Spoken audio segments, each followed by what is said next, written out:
Hello, and welcome to Sunday's worship. There are four readings set for today. I've actually focused very much on the Genesis reading, although I do refer to Psalm 139 and the Romans reading, and I don't really touch the Matthew reading. It's interesting because I had to make a decision earlier in the week, and one or two of you may have been a part of that decision. And I decided that I wanted to talk about church family rather than talk about the weeds growing up with the wheat, which is the Matthew reading. And I think part of the reason for that was that I feel it's very important for us as a church to be very focused on being a family together. It's not that Jesus' parable about the wheat and the tares, the wheat and the weeds, is not important. And I think it is important that we look at that parable. And actually, it talks to me about the things in myself, the weeds, if you want, in myself, in the soil, in my heart, growing alongside the good wheat, the good produce. And actually, perhaps in this parable, we're challenged to be a little bit more accepting of ourselves. That the wheat and the weeds grow up together, and it's God who sorts them out. In the end, God sorts them out and gets rid of those things, those parts of us that really we don't really like, or that we don't feel that God likes, or that in fact we could name as sinful. So perhaps the Matthew reading helps us to understand that to judge ourselves is not really what God wants us to do. Judge not, he says, that ye be not judged. And in families, so often judgment is important, isn't it?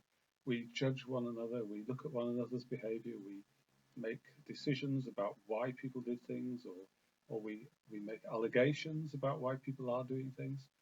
And actually, in families, we often learn to be judgmental and to criticize people because we see in them the weeds, not just the wheat.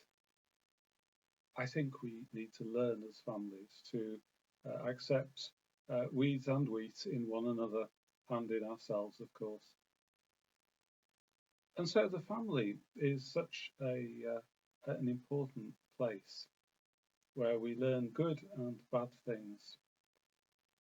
And the reason I picked Genesis to talk about family was not least because that family has all sorts of problems, all sorts of challenges.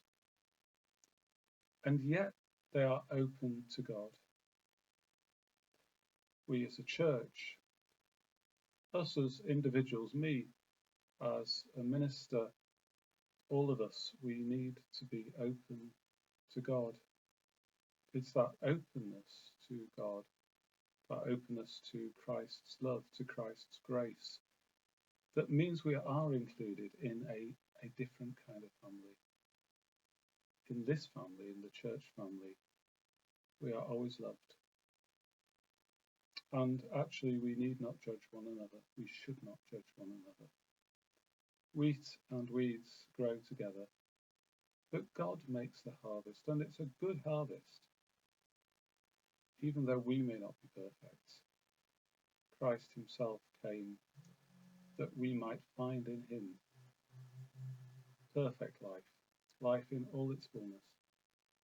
And if we look to him, we will find we are indeed children of God, heirs of a promise, the promise of everlasting, fulfilling life in all its fullness.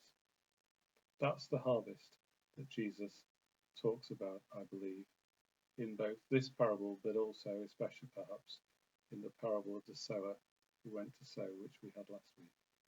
So I hope God blesses you this Sunday and every day, of course, this week. Cheerio.